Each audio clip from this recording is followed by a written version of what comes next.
I'd like to welcome you all to what the Chapman Youth have named the Circle of Nations Peace Garden.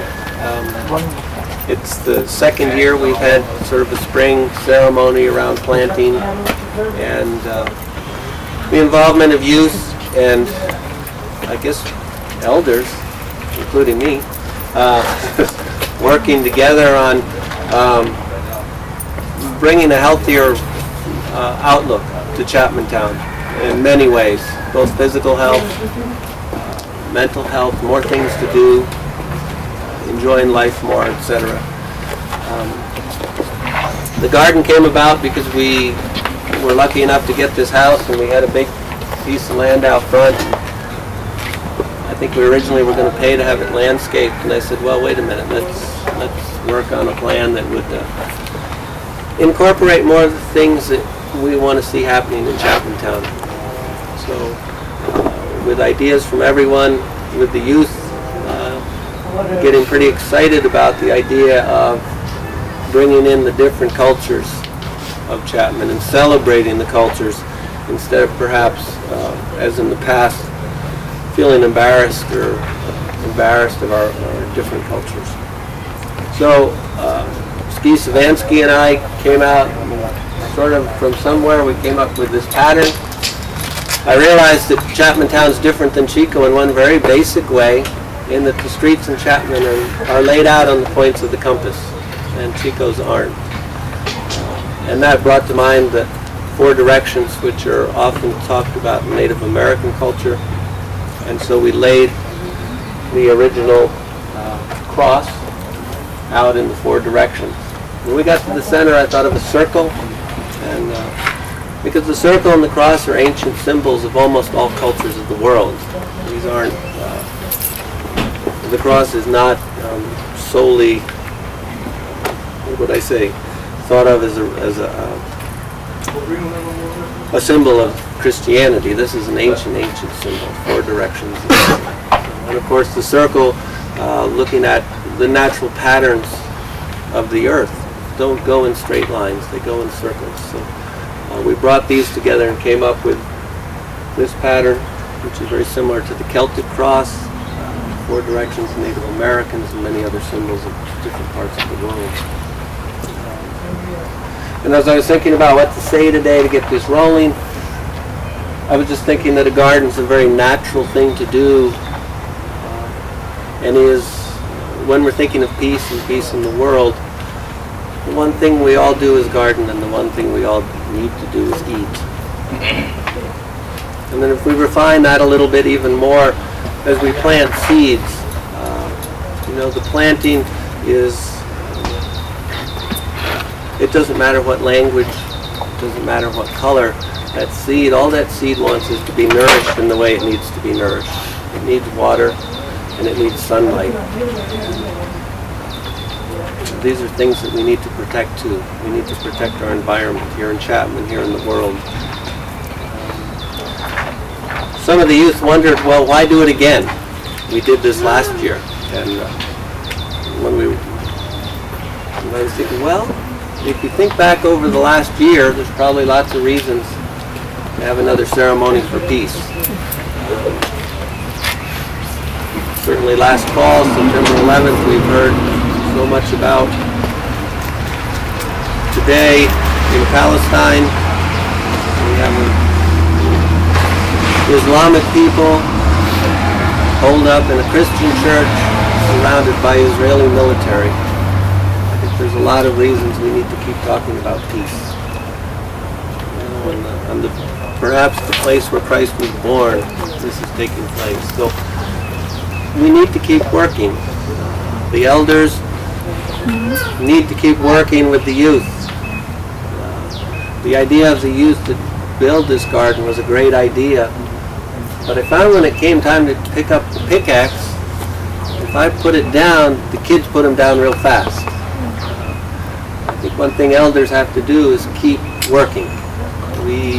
That's one thing we know a little bit more about than youth. So to take the initiative and the imagination of youth and for elders to keep working at it, I think we can achieve many things we thought we couldn't if we try to do it all ourselves. So thus we have the Peace Garden. First and foremost, the youth that actually are contributing their labor and their time to this project are the ones that are setting examples for all of us. They're the ones that are teaching other youth and teens and adults on the cooperation, the meaning of what the earth provides for us. The land of this area is very rich and fertile. It always has provided for the Native Americans of this area, provided for the settlers of this area, and today continues to provide for the community here. The ceremony in Native American culture is very culturally intertwined with the way the society operates. There are ceremonies for the harvest, ceremonies for burial, and ceremonies. There are various ceremonies for peace, and the whole concept of the Peace Garden working together, and the symmetrical diagram of the way this project is laid out is very much in tune with the Native American culture. I would just like to say a couple words and to thank the youth. At this time, I'd like to thank the Creator for bringing us here today. We thank the youth, the Mark Cooper, the individuals that have contributed to this garden to keep it going, for what it means as a symbol for peace in our community. For these things, we are thankful. We offer our labor and our thanks. So, first of all, I appreciate to be invited again. I was here last year.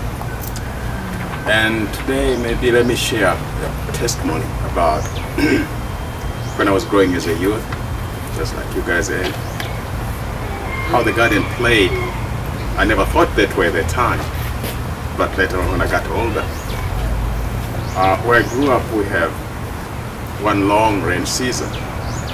That's where we have the big farms, corn, and that was the hardest part because we worked long hours. Then after harvest, sometime in August, it was gardening time. And the gardens were in the valleys where you can have access to water, or sometimes the soil itself was just wet. So that's why we did our garden. It was a time when it was easy. We didn't work too hard. We normally didn't have to go in the morning. We went during, after 10. But it was in the valleys and there was water, the rivers, and it was quiet. The time we went with our parents, especially mom and the siblings, and we just worked on the garden. And that's where, in a way, I learned my first work ethics. Because our mothers would tell us, okay, you have to work on this piece, all of you, and then after that, each one had a small something on the side that was your own. And you worked on that, you planted your vegetables and whatever you wanted to do. And I came to learn that we worked hard on our own little spots more than we did on the communal one. Because after we harvested, we were able to take to the market and get a little change. But the whole idea was, our mothers told us, well, nobody is going to care for that garden of yours. You have to go down there and water the plants and do that. So sometimes you had come from school, run real quick down there so that you make sure that you water the plants because you are looking to get a harvest. So it took about 3 months between planting and harvesting. So during all that period of time, with everything as kids wanted to do, you always found a way to make sure your garden was doing fine. But in its own funny way. That was an ethics, is that, you know, when you had something, you start doing something, you learned how to take care of it. You did not expect anybody else to take care of what was your responsibility. So though it was a garden, but through it all, I learned my first elementary work ethics, that I was responsible for the garden from planting the seed to harvest time. And then I benefited the fruit of the harvest. So in that context, I think even now for the youth, leave alone what you get from the garden, but the very essence of being together and doing something together. Having a time to share, having a time to get the feel of working with your hands is a simple introduction to the world which we face down the line when we grow up. And I hope and believe that the youth here, through everything they do, including the garden, somehow, in some way, you can extract from it a working relationship which will transfer to the working world, but also a responsibility to something which you have been entrusted to do, which is going to be applied likewise when somebody else employs you to do their job. With these few words, again, I thank you very much. Buenos tardes a todos. It's a privilege to be part of this, I don't know how to call it, celebration, or, you know, I would say it is a really privilege for me, and especially when I see the young people, you know, getting involved and doing their part here, and more than anything else, you see my daughter also being involved here, and it's a really joy to see them again. Working for the community, and talking about peace, you know, really we are really concerned about peace, because a year ago when we were here, you know, we were enjoying, you know, our time here together, and September was kind of far away from us, but then September came, and then lately, as a result, we've been, you know, listening on the news, you know, peace and peace and peace, and like I said, we're very concerned because we have family over there, right in Jerusalem. You know, we have a daughter and 3 grandchildren, and our son-in-law working as a missionary there. And yesterday, you know, when I was ready to go to work, and then I turned the TV on, and there was this news about this bomb right by the market in Jerusalem, a place where my family goes, you know, there once a week. And I used to, when I was there just 5 months ago, I was there, and I used to go there, you know, like maybe 2 or 3 times a week. And I was concerned sometimes, you know, because there's a very busy place, especially on Thursdays before, you know, Sabbath, and when I saw the pictures, it took me a while to figure out where was the place. You know, right here in Jerusalem there was a bomb, but it took me a while to figure out where was the right location. And when I saw the place, I said, my goodness, you know, I was there. My son-in-law goes there, and he, as a matter of fact, I think he was there earlier, you know, during the day. He was there, you know, shopping in that place. And it's a market where they sell, you know, vegetables, like I was looking at these pictures here, you know, they sell fruit, vegetables, different kind of meat, and different kind of, you know, food for the community. And I was really concerned, and then I cried, say, well, how long is going to take, you know, how much is going to take for this community to have peace? And we don't know. I hope, you know, I wish somebody has an answer, you know, but an easy answer, but there's no easy answer.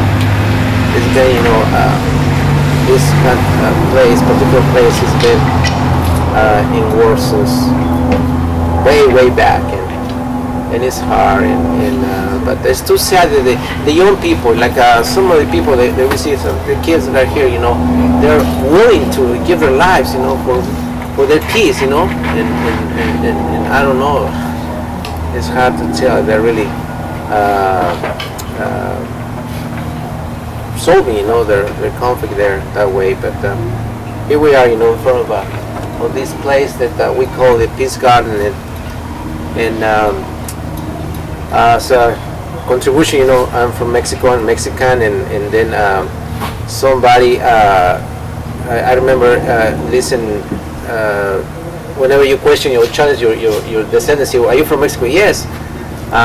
Yo soy más mexicano que el Chile, I'm more Mexican than the Chile, that makes, it's the saying, we have, and sometimes, we say, if we want to change, I'm more Mexican than nopales, so more Mexican than the cactus, There are two things that are really common in Mexico, but the Chile, everybody knows, the Chile, and I tell you, from the last, I would say 10 years, the Chile is taking over America, because now you can get salsa even in McDonald's, you ask for and it's taking over, Chile. And I was saying we should have, a peace ceremonial, and use the Chile as an instrument, of peace. And I'm sure that we're going to plant here several vegetables, and we're going to have chiles here for sure. We're going to plant some chiles here. And nopales too, nopales. And talking about chile, somebody in this book, A Taste of Mexico, wrote about the chile, says, it goes without saying that chili are indispensable to Mexican cooking. The ancient Aztecs and the Mayas, the Aztecs were from Mexico, central Mexico, and the Mayas from southern Mexico, Yucatan, the peninsula, who cultivated and consumed them, create recipes that are still used today. The natives believe that chilies have a nutritive and medicinal value, I believe confirmed by modern nutritionists, the scientists have found out, that the really chili is not only taste, but also has some medical implements in it. The fierce, spicy flavor of chilies is captured by their original Indian name, which was derived from sear to pierce. In almost all varieties of hottest can vary from pepper to pepper. Contrary to widespread belief, the fierceness of the chili does not contract from the flavor of the fruit, but enhance its nuisance and taste. I hear people say that it burns. For me, chili doesn't burn; it's taste. And for some people that taste the chili, say, oh, this burns. It's gonna spoil your meal. It doesn't do that. For me, it gives more flavor.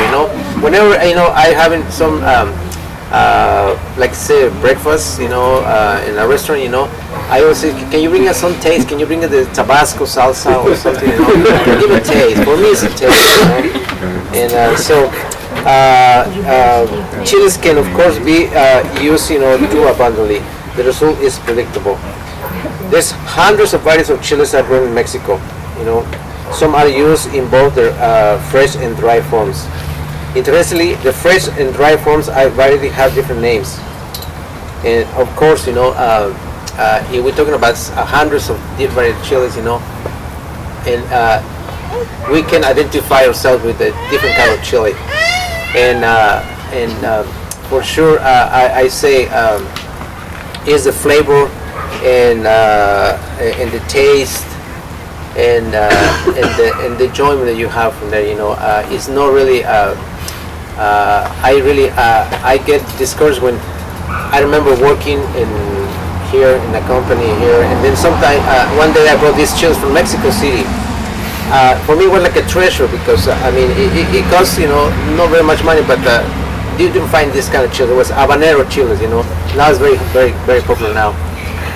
And then habanero, you taste it, because even the companion of the habanero, they have some garlic and onions. The onion, takes the flavor of the chili. And I share with some of my co-workers, and they took a chili and a whole chili and they ate it like this, and they turned red. And I said, oh my goodness, don't do that. It's like it's like a blasphemy, You have to taste it. You have to taste, So we invite, really, we all can make a contribution. We are privileged, God created, all the things that we can enjoy, and we have the privilege to manage, God's creation. And part of this is, the garden that we have. So we invite all of you, to really be a part of this, not only, with your hand, but also come and take a chili with you. Thank you. Team Dunning was kind enough to come down today, and we'll also help lead some songs later, I hope. We'll just explain the prayer ties that we placed in the garden. In the tradition that I follow, there are 7 prayer ties, one for each of the 4 directions, the cardinal directions, Then we have in the center, we have 3 other ties there. There's tobacco in there. Those are prayers that were Mark asked me to bring down here for this garden. And so to give you a little explanation, the 3 ties in the center. There's one, the blue, representing the spirit and the sky people and the Creator in that way. The green, Mother Earth, and all the living things that are part of our Mother, who provides for all of us. The brown in there is for all other spirits and all other, if you will, mixed blood peoples, and represents all the other spirits that are not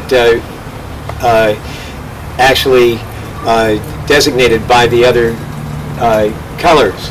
We have the white, we have the yellow, the black, and the red for the again for the traditional peoples. Each of those represent like the white representing, of course, the white race of people. Also, they're the caretakers of the fire. The yellow race, in my way, are the caretakers of the wind. We have the black nation, that is the caretaker of the water. And we have the red, which is the red nation, which caretakes the earth. So these are just some of the things about that, about these prayer ties. I'd also like to say one other thing here. There are actually 2 quick stories here that have come to me. One is, when I look out at this garden, I see a lot of different plants, and this is this garden of unity here. But every one of those plants do not live in each other's shadow, but they each stand there separately unto themselves, asking for the creation of life that comes from our Son. And that's how we as people in the human race, we're all one people, like those plants. We all are nourished by the sun and by our Mother Earth. And we don't stand in the shadow of each other, but we can live in harmony with each other. Just like the plants, different plants add nutrients to the earth for other plants to grow. So they live in harmony like that. And the other little quick story I'd like to share is that of when I see an eagle flying, or if you look at any bird flying, there's a body that is supported by 2 wings. And the wings are like that of the mother and the father, the family. And the body of the bird, which is the family, cannot be supported unless the 2 wings share the strength and harmony with one another. And that I see with the people here of all the races, that we cannot survive and live as one human family without each one of us helping each other. Thank you. I just wanted to say, a lot of people get offended when we say that we're African American, or Asian American, or Mexican American. People get offended and say, why don't you just say you're an American? Well, I think that the first part adds to our culture, and it's important to us because a lot of people now, like my age, is losing our culture. Like, we don't know how to say tomato. How do you say tomato in Laos, Mom? And I think it's just sad. So I think that part adds to our culture. And with the garden being here, you know, it's gonna teach us something. Our parents been doing it for many years, and that's how they survive. And it's gonna, because I don't even really know how to do it either. Do you just throw the seed on there and it grows? How far down do you dig? So I just think that this is a step for us young people to get to know our culture, even though we can't write it or read it. So that's all I have to say. Just to finish up, I had invited BCAC from the local temple, and he couldn't be with us here today. But I remember last year him saying the very important to the Jewish community was stories. And as Mai said, I think one of the purposes of this garden is to keep the stories of the people here alive too. Hopefully we can nurture the stories of the people.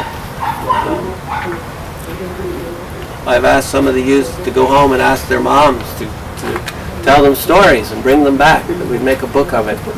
There seems to be a hesitancy to do that. So we're hoping that with the garden too that we can nurture the relationship between parents and children, that there's something rich there as Mai speaks to. So to finish with a story which I read in a Buddhist magazine about, but it's a Native American story, which is maybe very fitting for this garden. After September 11th, a young Native American went to his grandfather and said, "Grandfather, it feels like there's 2 wolves in my stomach, and they're fighting." And his grandfather said, "Well, what are the wolves saying? What are they fighting about?" He said, "One wolf's really mad. He wants to eat the other wolf. He wants to kill the other wolf. It's angry. It wants to get back." And what's the other wolf saying? That other wolf's sad. And all he wants to do is be friendly, and he wants to offer compassion, and he wants to help other people. But grandfather, it's a horrible fight. Which wolf's going to win? And his grandfather looked at him and said, "Well, grandson, it depends which wolf you feed." So I think in the garden here, what we're trying to feed is the peaceful wolf.